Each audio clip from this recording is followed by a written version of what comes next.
Halo, Assalamualaikum warahmatullahi wabarakatuh. Bertemu lagi dengan channel Pelosok Teh.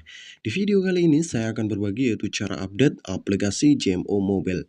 Untuk teman-teman pengguna aplikasi JMO Mobile yang belum tahu cara update aplikasi JMO Mobile, maka kalian bisa melihat video ini untuk update aplikasi JMO Mobile versi terbaru. Langsung aja teman-teman kita masuk ke tutorialnya. Di sini pertama masuk ke menu HP kita dan cari aplikasi Play Store di HP kita. Kemudian setelah itu kita klik telusuri di bawah dan klik telusuri di atas seperti ini dan ketikkan JMO. Kemudian kita klik cari.